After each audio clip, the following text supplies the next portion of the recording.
Halo guys, kembali lagi bersama kami, Badak Putih Channel. Kali ini kita akan mengulas tentang masjid tertua di Samarinda.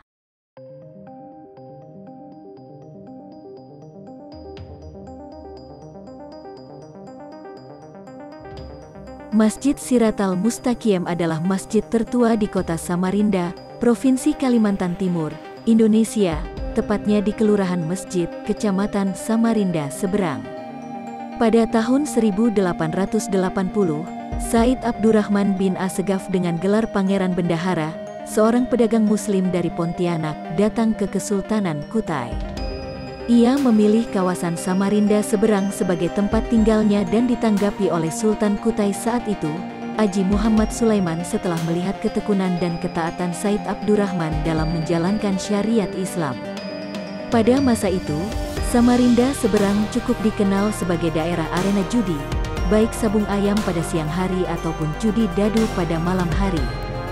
Selain itu, peredaran minuman keras juga marak di kawasan Samarinda Seberang sehingga menimbulkan keresahan warga sekitar, karena bisa merusak citra Samarinda Seberang sebagai syiar Islam.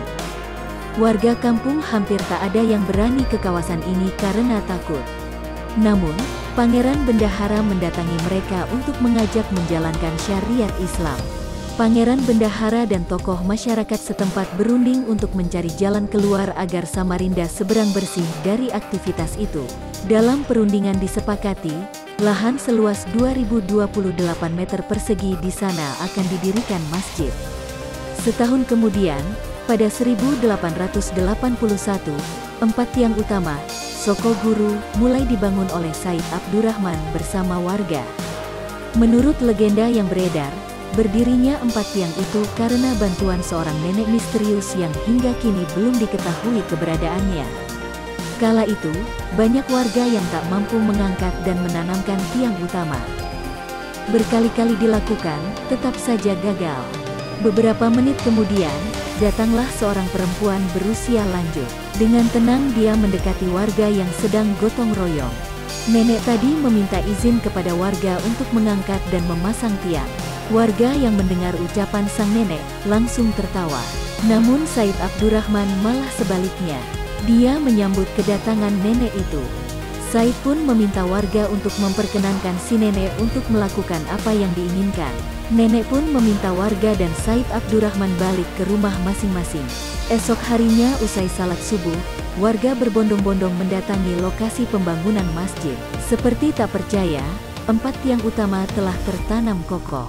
Warga pun kaget, tetapi tak satu pun orang yang mampu menemukan keberadaan nenek itu. Setelah itu, Said Abdurrahman dan tokoh masyarakat membangun masjid. Selama 10 tahun, pada 1891, atau tepat pada 27 Rajab 1311 Hijriah, akhirnya Masjid Siratal Mustaqim rampung dari pengerjaannya. Sultan Kutai Haji Muhammad Sulaiman sekaligus menjadi imam masjid pertama yang memimpin salat. Setelah bangunan masjid rampung, pada 1901, Henry Dassen, seorang saudagar kaya berkebangsaan Belanda, memberikan sejumlah hartanya untuk pembangunan menara masjid berbentuk segi 8, setinggi 21 meter.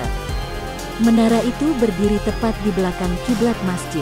Masjid ini diketahui terbuat dari bahan ulin yang digunakan sebagai bahan utama pembangunan masjid diambil dari 4 kampung, diantaranya Karangmumus, Dondang, Kutai Lama, dan Loa Haur. Masjid ini memiliki luas bangunan sekitar 625 meter persegi dan teras sepanjang 16 meter. Mulanya di lokasi ini dipilih karena diketahui sebagai sarang perjudian dan tempat penyembahan berhala. Karena itu, maka ketiga tokoh tersebut membangunnya agar dapat menghentikan kegiatan maksiat dan sesat tersebut. Buktinya, setelah terbangun Masjid Siratal Mustaqim, ternyata kegiatan maksiat pun menghilang dan wilayah ini, kampung masjid, semakin populer kala itu. Karena kepopulerannya itulah, maka daerah tempat berdirinya masjid ini diberi nama Kampung Mesjid dan kini menjadi Kelurahan Mesjid. Masjid ini pernah direhabilitasi pada tahun 2001 oleh Wali Kota Samarinda Ahmad Amin. Masjid ini termasuk cagar budaya yang dilindungi UU Nomor 5 Tahun 1992 tentang benda cagar budaya. Hingga saat ini arsitektur masjid yang selesai dibangun tahun 1891 itu tak ada yang berubah. Kendati ada perawatan yang dilakukan. Bahkan masjid bersejarah kedua terbaik se-Indonesia itu menjadi lokasi yang sakral bagi warga setempat. Sekian ulasan singkat dari kami, semoga bermanfaat. Silahkan tinggalkan kritik dan saran pada kolom komentar. Jangan lupa di-subscribe ya.